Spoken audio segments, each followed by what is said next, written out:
Taste the Daily. வாக்குறுதியை நிறைவேற்ற திறனில்லாத விடியா ஸ்டாலின் அரசுக்கு வரும் தேர்தலில் தக்க பாடம் புகட்டப்படும் என்று தமிழக ஆசிரியர் கூட்டணி உறுதிபட தெரிவித்துள்ளது.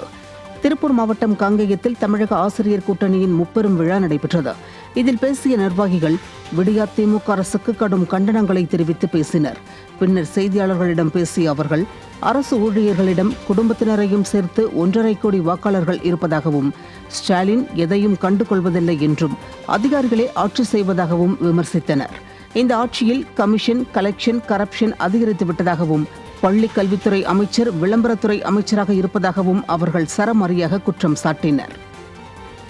இந்த திட்டங்கள் செயல்பாடுகள் எல்லாமே முதலமைச்சர் கண்டுகிறது இல்லை. இந்த பள்ளிக்கல்வித்துறை அமைச்சரை பொறுத்தவரை ஒரு விளம்பரத்துறை அமைச்சர் தான். வேற அவர் உட்கார்ந்து எந்த பிரச்சனைக்கு தீர்வு காண்பதே இல்லை. ஆகையால் உடனடியாக நாங்கள் என்ன சொல்கிறோம், முதலமைச்சர் தலையிடணும். தலையிட்டு இந்த பழைய ஓய்வூதியத்தை எடுத்து அமுல்படுத்தணும். இப்போ நடக்கிற இந்த ஆசிரியர்கள் மாறுதல்லாம் ஊழல் தான் நடந்திருக்கு.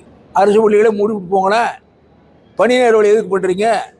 அதனால் இந்த மாதிரியான நிலைமையெல்லாம் கொதித்து போய் தமிழ்நாட்டில் இருக்கக்கூடிய ஆசிரியர்கள் அரசு இருக்கிற அவருடைய கோபம் முழுவதும் பொது தேர்தலிலே பிரதிபலிக்கும் என்பதை உறுதியாகவே நாங்கள் தெரிவித்துக் கொள்கிறோம்.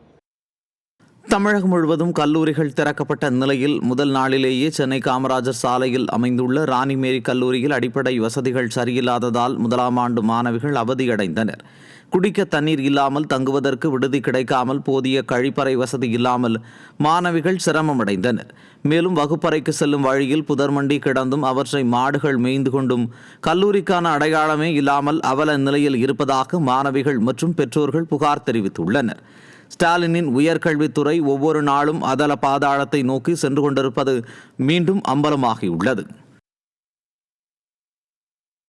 சென்னை அயனாவரம் அரசு பேருந்து பணிமனை விடியா ஆட்சியின் அலட்சியத்தால் குப்பை கூடாரமாக காட்சியளிப்பதாக குற்றச்சாட்டு எழுந்துள்ளது. அயனாவரம் அரசு பேருந்து பணிமனையில் பேருந்துகளை நிறுத்த போதிய இடமில்லாத அளவிற்கு அப்பகுதி முழுவதும் தனியார் வாகனங்களால் ஆக்கிரமிக்கப்பட்டுள்ளது.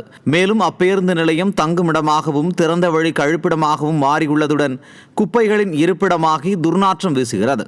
மேலும் புரட்சி தலைவி அம்மாவால் கொண்டு வரப்பட்ட தாய்மார்கள் பாலூட்டும் அறை திட்டத்திற்கும் நிரந்தரமாக பூட்டு போடப்பட்டுள்ளதால் அங்கு பெண் பயணிகளின் அவதி பன்மடங்காகியுள்ளது. இதை கண்ட மக்கள் ஸ்டாலின் அரசு விளம்பரத்தில் காட்டும் அக்கறையில் துளி கூட மக்கள் பணிகளுக்கு காட்டுவதில்லை என விமர்சிக்கின்றனர்.